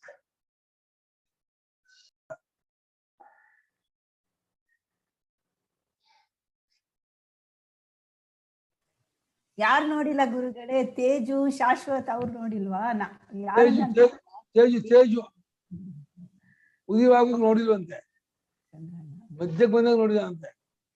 ಬ್ಯಾಂಗ್ಳೂರ್ ಹುಡುಗ, ನಡುಗತ್ತಿಗೆ ಬೆಂಗಳೂರು ಹುಡುಗ. ಎಲ್ಲ ಬಿಲ್ಡಿಂಗು ಸುತ್ತಮುತ್ತ ಕಾಣಲ್ಲ. ಹಳ್ಳಿ ಕಡೆ ಇದ್ದೆ ಎಲ್ಲ ಕಾಣುತ್ತೆ. ಏನ್ ಕಾಣುತ್ತೆ? ಅದು ಅಪ್ಪಿಂದು. ಕಪ್ಪು ಬಣ್ಣ ಚಂದ್ರನಲ್ಲಿ ಮಧ್ಯ ಇದೆಯಲ್ಲ, ಶಶಾಂಕ, ಅದು ಭೂಮಿಯ ಬಣ್ಣ. ಹಾಗಾಗಿ ಮೂರು ಬಣ್ಣ ತೇರ್ಬಿಟ್ರೆ ಚಂದ್ರ ಹೊರಟೋಯ್ತು. ಹಾಗಾಗಿ ಚಂದ್ರ ಅನ್ನೋದೇನು? ಆಚಾರ ಬಣ್ಣ ವಿಕಾರ, ಬಾಯಿಗೆ ಯಾರಾದ್ರೂ ಒಂದು ವಿಕಾರ ಅಷ್ಟೇ, ಬರೀ ಹೆಸರಷ್ಟೇ. ಅದು ಮೂರು ರೂಪ ಅನ್ನೋದೇ ಸತ್ಯ. ಹಾಗೆ ವಿದ್ಯುತ್ತಿನಲ್ಲಿ ಮಿಂಚಿನಲ್ಲಿ ರೋಹಿತಾಯ ಕೆಂಪಾದ ಮಿಂಚು ಬಂದ್ರೆ ಭಾರಿ ಜೋರ ಬಿಸಿಲು ಅಂತ ಅರ್ಥ ಅಂತೆ. ಆತಪಾಯಾತಿ ರೋಹಿಣಿ ಒಂದು ಶ್ಲೋಕ ಇದೆಯಮ್ಮ. ಮಿಂಚಲ್ಲಿ ಯಾವ್ಯಾವ ಬಣ್ಣ ಬಂದ್ರೆ ಏನೇನು ಅದಕ್ಕೆ ಸೂಚನೆ ಅಂತ. ಒಂದು ಭಾರಿ ಗಾಳಿಗೆ, ಒಂದು ತುಂಬಾ ಮಳೆಗೆ, ಒಂದು ತುಂಬಾ ಬಿಸಿಲಿಗೆ. ಒಂದು ವಾತಾಯ ಕಪಿಲಾ ವಿದ್ಯುತ್ ಏನೋ ವಾತಾಯ ಕಪಿಲ ಬಣ್ಣದ ವಿದ್ಯುತ್ ಆದ್ರೆ ಭಾರಿ ಗಾಳಿ ಬರುತ್ತೆ ಅಂತ. ಆತಪಾಯಾತಿ ರೋಹಿಣಿ, ಅತಿರೋಹಿಣಿ ಆದ್ರೆ ವಾತ ಬಂತೆ. ಚೇತಾಯ ಅತಿವೃಷ್ಟಿಷ್ಟ, ಬಿಳಿ ಬಣ್ಣ ಆದ್ರೆ ಭಾರಿ ಮಳೆ ಬರುತ್ತೆ. ಬಿಳಿ ಬಣ್ಣ ನೀರು ತಾನೆ. ಬಿಳಿ ಬಣ್ಣ ಮಿಂಚು ನೀರು ಕೊಡುತ್ತಂತೆ, ಕೆಂಪು ಬಣ್ಣದ ಮಿಂಚು ಬಿಸಿಲು ಕೊಡುತ್ತಂತೆ, ಕಪಿಲ ಬಣ್ಣದ ಮಿಂಚು ಭಾರಿ ಗಾಳಿ ಬರುತ್ತಂತೆ. ಕಪಿಲ ಬಣ್ಣ ನೋಡಿದ್ರೆ ಮಿಂಚಲ್ಲೇ 3-4 ಬಣ್ಣ ಇದೆ ಅಂತೆ. ಗಮನಿಸ್ಬೇಕು. ಟೆರೆಸ್ ಮೇಲೆ ಹೋಗಿ ನೋಡಿ ಯಾವ್ಯಾವ ದಿಕ್ಕಲ್ಲಿ ಯಾವ್ಯಾವ ಮಿಂಚು ಯಾವ್ಯಾವ ಕಲರ್ ಬರ್ತಾ ಇದೆ. ಮಿಂಚು ಬರುತ್ತೆ ಅಂತ ನಾನಂತೂ ನಿಜ ಮೇ ಬಿ ಎನ್ಸೈಕ್ಲೋಪೀಡಿಯಾ ಝೀರೋ ಗೊತ್ತಿಲ್ಲ. ಬಿಸಿಲ್ಗೆ ಮಿಂಚು ಬರುತ್ತಾ? ತುಂಬಾ ಬಿಸಿಲು ಮಿಂಚು ಬರಲ್ಲ. ಮಿಂಚಲ್ಲಿ ಕೆಂಪು ಬಣ್ಣದ ಮಿಂಚಾದ್ರೆ ಮುಂದೆ ಭಾರಿ ಬಿಸಿಲಿದೆ, ಮಳೆ ಬರಲ್ಲ ಅಂತ ಅರ್ಥ. ಮುಂದಿನ ದಿನಗಳಲ್ಲಿ ಭಾರಿ ಬಿಸಿಲಿರುತ್ತೆ, ಮಳೆ ಬರಲ್ಲ ಅಂತ. ಕಪಿಲ ಬಣ್ಣದ ಮಿಂಚು ಬಂದ್ರೆ ಮುಂದೆ ಭಾರಿ ಗಾಳಿ ಇದೆ ಅಂತ ಮುಂದಿನ ಸೂಚನೆ ಅದು. ಗೊತ್ತಾಯ್ತು. ಬಿಳಿ ಬಣ್ಣದ ಮಿಂಚು ಬರ್ತಿದ್ರೆ ಭಾರಿ ಮಳೆ ಬರುತ್ತೆ ಅಂತ ಅದು ಫ್ಯೂಚರ್ ಇಂಡಿಕೇಶನ್.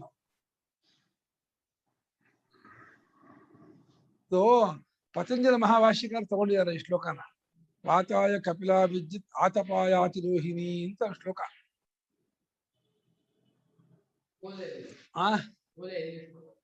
ಯಾವುದೋ ಒಂದು ಪುರಾಣ ಸ್ಮೃತಿ ಇರ್ಬೋದು. ಪತಂಜಲ ಮಹಾಭಾಷ್ಯಕರು ಬಹಳ ಪ್ರಾಚೀನರು, ತುಂಬಾ ಪ್ರಾಚೀನ ಕಾಲದಿಂದ ಇದೆ ಶ್ಲೋಕ ಇದು.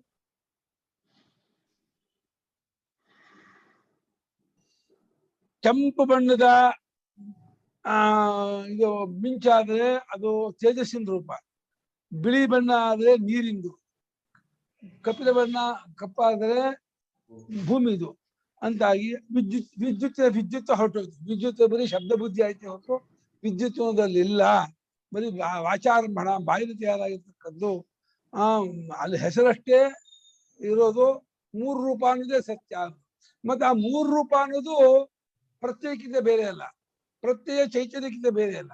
ಚೈತನ್ಯವೇ ಪ್ರತ್ಯಯವಾಗಿ, ಪ್ರತ್ಯವೇ 3 ಬಣ್ಣವಾಗಿ, 3 ಬಣ್ಣವೇ ವಸ್ತುವಾಗಿ ತೋರ್ತಾ ಇದೆ ಅಂತ ಸಿದ್ಧಾಂತ. ಪರಮಾರ್ಥ ಚೈತನ್ಯ ಇದೆಯಲ್ಲ, ಅದ್ವಿತೀಯವಾದ ಸನ್ಮಾತ್ರವಾದ ಚಿನ್ಮಾತ್ರವಾದ ಕೂಟಸ್ಥವಾದ ಪರಬ್ರಹ್ಮದ ಅರಿವೇ ಪ್ರತ್ಯಯವಾಗಿ ಶಬ್ದವಾಗಿ ವಸ್ತುವಾಗಿ ತೋರ್ತಾ ಇದೆ. ನಮ್ಮ ಅಜ್ಞಾನದಿಂದ, ಅಜ್ಞಾನ ಬಿಟ್ಕೊಂಡ್ರೆ ಯಾವಾಗ್ಲೂ ಏಕಮೇವ ದ್ವಿತೀಯಂ ಪರಬ್ರಹ್ಮ ಅನ್ನುವ ಜ್ಞಾನದಲ್ಲೇ ನಿಂತ್ಬಿಡ್ತೀವಿ. ಯಥಾ ಯದ್ ಆದಿತ್ಯಶ್ಚ ಯದ್ ಚಂದ್ರಮಸಃ ಯದ್ ವಿದ್ಯುತಃ ಇತ್ಯಾದಿ ಸಮಾನಂ.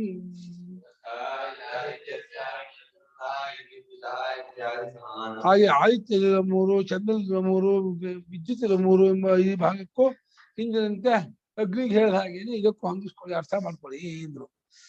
ನನು ಯಥಾ ಖಲು ಭೂಮಿ ಹಿಮಾಶಿಸ್ವೋ ದೇವತಾಃ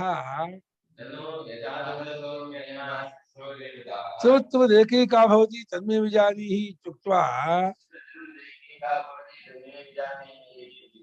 ತೇಜಸ ಏವ ಚತುರ್ಭಿರಪಿ ಉದಾಹರಣೈಃ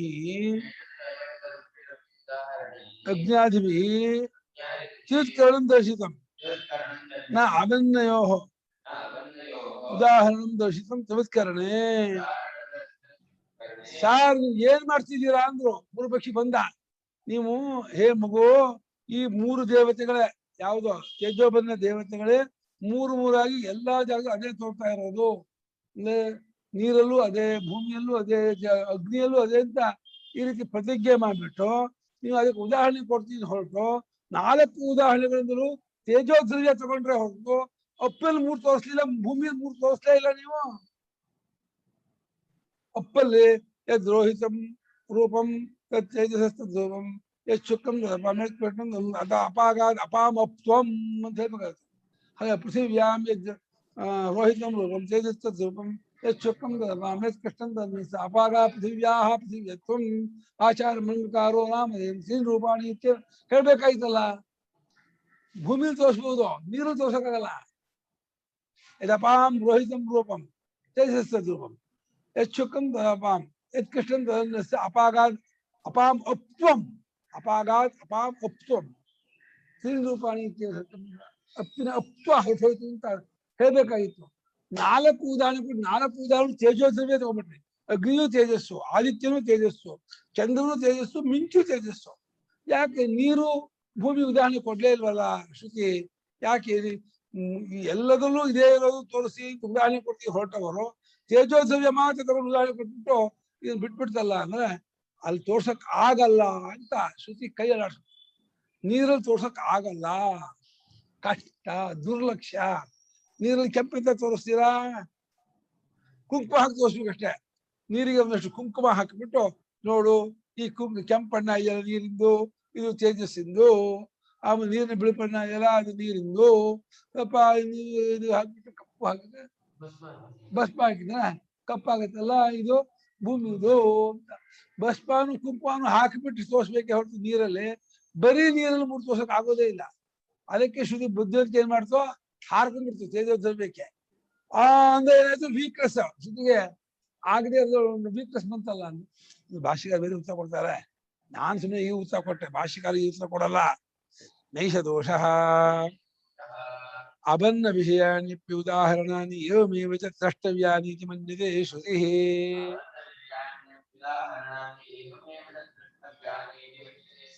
ಶ್ರುತಿ ಇದೇ ರೀತಿ ಅಪ್ಪಿನ ವಿಷಯಕ್ಕೂ ಭೂಮಿಯ ವಿಷಯಕ್ಕೂ ಹೀಗೆ ಕಂಡುಕೊಳ್ಳಿ, ನೀವೇ ಅದನ್ನು ಊಹೆ ಮಾಡ್ಕೊಂಡು ಕಂಡುಕೊಳ್ಳಿ ಅಂತ ಶ್ರುತಿ ಯೋಚನೆ ಮಾಡಿದೆಯಾ ಹೊರತು ಶ್ರುತಿ ಒಂದನ್ನು ಹೇಳಿದ ಉಪಲಕ್ಷಣವಾಗಿ, ಫಾರ್ ಎಕ್ಸಾಂಪಲ್ ಆಗಿ ತೇಜೋದ್ರವ್ಯ ಹೇಳಿದೆ. ಇದೇ ರೀತಿ ನಿಮ್ ನೀರಿಗೂ ಭೂಮಿಗೂ ನೀವೇ ಕಂಡುಕೊಳ್ಳಿ ಅಂತ ಹೇಳಿ ನಮಗ್ ಬಿಟ್ಟಿದೆಯಾ ಹೊರತು ತೋರಿಸಬಾರ್ದು ಅಂತ ಏನು ಅನ್ಕೊಂಡಿಲ್ಲ ಅಂತ ಇದ್ರ ಭಾಷಿಕರು. ಅಪ್ಪು ಅನ್ನದ ವಿಷಯವಾಗಿರುವ ಉದಾಹರಣೆಗಳನ್ನು ಇದೇ ರೀತಿಯಾಗಿ ಕಂಡುಕೋಬೇಕು ಎಂಬುದಾಗಿ ಶ್ರುತಿ ಯೋಚನೆ ಮಾಡಿದೆ. ಹಾಗಾದ್ರೆ ತೇಜಸ್ಸಿನ ಯಾಕೆ ಉದಾಹರಣೆ ಕೊಡ್ತು?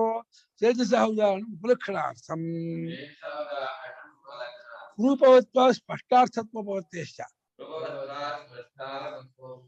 ತೇಜಸ್ಸಿನ ಉದಾಹರಣೆ ಯಾಕೆ ಕೊಟ್ರು? 4 ಎಲ್ಲ ಜಾಗ ನಾವೇ ಊಹೆ ಮಾಡ್ಕೊತಿದ್ವಿ. ನೀವು ಊಹೆ ಮಾಡ್ಕೊಳ್ರಿ ಅಂತ ಅನ್ನೋದಾದ್ರೆ ತೇಜಸ್ಸಿನ ಉದಾಹರಣೆ ನಾವೇ ಮಾಡ್ಕೊತಿದ್ವಿಪ್ಪ. ನಿಮ್ಗೆ ಅದನ್ನ ಹೇಳ್ಬೇಕಾಗಿರ್ಲಿಲ್ಲಪ್ಪ.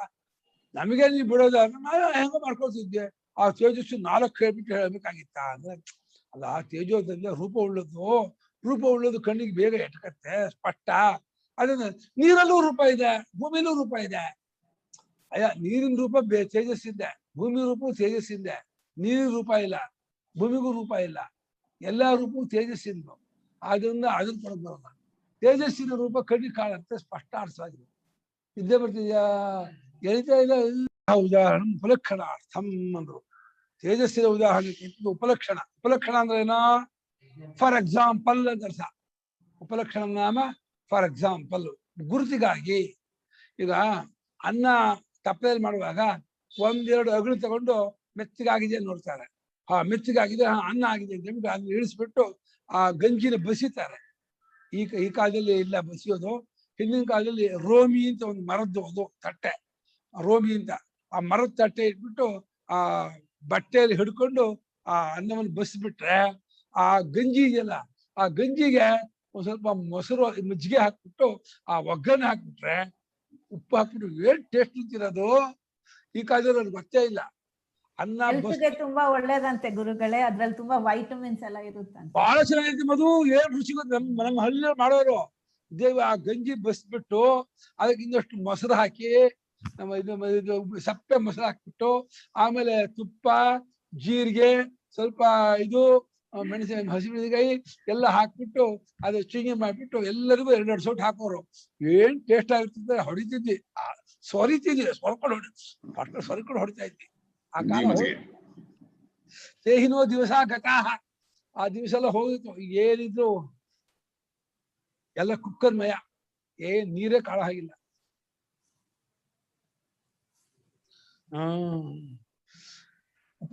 ರೂಪವತ್ವ ಸ್ಪಷ್ಟಾರ್ಥತ್ವೋಪತ್ತೇಶ್ಚ. ಇನ್ನೂ ಒಂದು ಕಾರಣ ತೇಜಸ್ಸಿನ ಕೊಡೋದಕ್ಕೆ, ರೂಪವುಳ್ಳದ್ದಾಗಿರೋದ್ರಿಂದಲೂ ಅದು ಸ್ಪಷ್ಟಾರ್ಥ, ಎಲ್ಲರಿಗೂ ಬೇಗ ಕ್ಲಿಯರ್ ಆಗಿ ಮನದಟ್ಟಾಗತ್ತೆ. ಅದಕ್ಕೋಸ್ಕರವಾಗಿ ಆದಿತ್ಯ, ಚಂದ್ರ, ಅಗ್ನಿ, ವಿದ್ಯುತ್ ಉದಾಹರಣೆ ಕೊಡ್ತಾರೆ. ಅಗ್ನಿ, ಆದಿತ್ಯ, ಚಂದ್ರ, ವಿದ್ಯುತ್ ರೂಪವುಳ್ಳದ್ದಾದ್ರಿಂದ, ಸ್ಪಷ್ಟಾರ್ಥವಾದ್ರಿಂದ ಬೇಗ ಗೊತ್ತಾಗತ್ತೆ ಅಂತ ಕೊಡ್ತೇವೆ ಹೊರತು ಶ್ರುತಿ ಗೊತ್ತಿಲ್ಲ ಅಂತಲ್ಲ, ಇಲ್ಲ ಅಂತಲ್ಲ.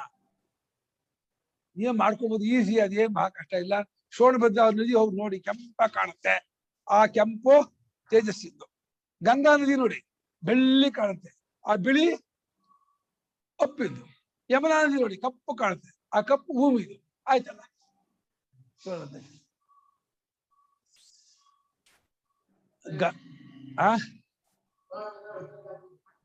ಸೋಣಭದ್ರ ಗಯಾ ನದಿಗೆ ಉತ್ತರ ಇಲ್ಲ. ಕಾಶಿಯಿಂದ ಗಯ ಹೋಗ್ಬೇಕಂದ್ರೆ ಮಧ್ಯ ಸಿಗುತ್ತೆ. ಅಲ್ಲ ಇದು ಗಂಗಾ ಗೊತ್ತು. ಉತ್ತರ ಕಾಶಿಯಲ್ಲಿ ಭಾಗ್ಯನದಿ ಒಂದೇ, ಗಂಗಾ ನದಿ ಒಂದೇ. ಸಾಕ ನಾಳೆ ಹೇಳೋಣ. ಗಂಧರಸೆಯೋ ಉದಾಹರಣೆ ಪ್ರಯಾಣ ಅಸಂಭವಾದ. ಗಂಧರಸೆಗೊಂದು ಯಾಕೆ ಉದಾಹರಣೆ ಮಾಡಿಲ್ಲ? ಗಂಧ ಯಾವ್ದು? ಭೂಮಿದು. ರಸ ನೀರಿಂದು. ಬರೀ ರುಚಿಯನ್ನು, ಬರೀ ಗಂಧವನ್ನು ಯಾಕೆ ತಗೊಳ್ಳಿದ್ರೆ, ಬರೀ ರೂಪ ತಗೊಂಡ್ರಲ್ಲ ನೀವು ತೇಜಸ್ಸಿಂದು. ರುಚಿ ವಾಸನೆ ಯಾಕೆ ತಗೊಳ್ಳಿಲ್ಲ ಅಂದ್ರೆ, ನೀರಲ್ಲಿ ಬೆಂಕಿಯಲ್ಲಿ ವಾಸನೆ ರುಚಿ ನೋಡಕ್ಕಾಗಲ್ಲ. ಭೂಮಿಯಲ್ಲಿ ವಾಸನಾ ರುಚಿ ಬಣ್ಣ 3 ತೋರುತ್ತೆ. ನೀರಲ್ಲಿ ವಾಸನೆ ಆಗಲಿ, ತೇಜಸ್ಸಲ್ಲಿ ವಾಸನಾ ರುಚಿ ಆಗಲಿ ತೋರ್ಸಕ್ಕಾಗಲ್ಲ. ಅದನ್ನು ಉದಾಹರಣೆ ಕೊಡಲಿಲ್ಲ. ರೂಪ ಮಾತ್ರ ಉದಾಹರಣೆ ಕೊಡ್ತಾರೆ. ರೂಪ 3ರಲ್ಲೂ ಇದೆ, ಆದ್ರೆ ವಾಸನಾ ರುಚಿ 3ರಲ್ಲೂ ಇಲ್ಲ. 3ರಲ್ಲೂ ಗೊತ್ತಾಗಲ್ಲ ಅಂತ ನಮ್ಗೆ ಗುರ್ಸೋಕ್ಕಾಗಲ್ಲ. ನೀರಲ್ಲಿ ಐಸಲ್ಲಿ ಏನ್ ವಾಸನೆ ಗುರುತಿಸ್ತೀರಾ? ಐಸಲ್ಲಿ ವಾಸನೆ ಬರಲ್ಲಪ್ಪ. ಹಾಗೆ ಬೆಂಕಿಯಲ್ಲಿ, ಕೆಂಡದಲ್ಲಿ ಏನು ವಾಸನಾ ರುಚಿ ಗೊತ್ತಾಗಲ್ಲ, ಬಣ್ಣ ಮಾತ್ರ ಗೊತ್ತಾಗತ್ತೆ. ಅದನ್ನ ವಾಸನಾ ರುಚಿ ಚಂದನ ಸುಟ್ಟಿದ್ರೆ ವಾಸನೆ ಬರುತ್ತೆ. ಅದು ಭೌತಿಕ ದ್ರವ್ಯದ್ದು. ಅದು ಕಟ್ಟಿಗೆದು, ಯಾವುದೋ ವಸ್ತು ಸುಟ್ಟು ಅದ್ರ ವಾಸನೆ ಹೊರತು ಬೆಂಕಿ ವಾಸನೆ ಅಲ್ಲ. ಬೆಂಕಿಗೆ ವಾಸನೆ ಇಲ್ಲ. ಬೆಂಕಿ ನೇರವಾಗಿ ಬರೀ ಶುದ್ಧವಾದಂತಹ ಅಗ್ನಿ ತತ್ವಕ್ಕೆ ವಾಸನೆ ರುಚಿ ಎರಡೂ ಗೊತ್ತಾಗಲ್ಲ. ನೀವು ಕೆಲವು ಇಜ್ಜಿಲು ವಾಸನೆ ಬರುತ್ತೆ, ಕೆಲವು ಕಟ್ಟಿಗೆ ವಾಸನೆ ಬರುತ್ತೆ, ಆ ಟೈರ್ ವಾಸನೆ ಬರುತ್ತೆ, ಅದು ಬೇರೆ. ಸಾಕು, ನಾಳೆ ಮುಂದಕ್ಕೆ ಹೇಳ.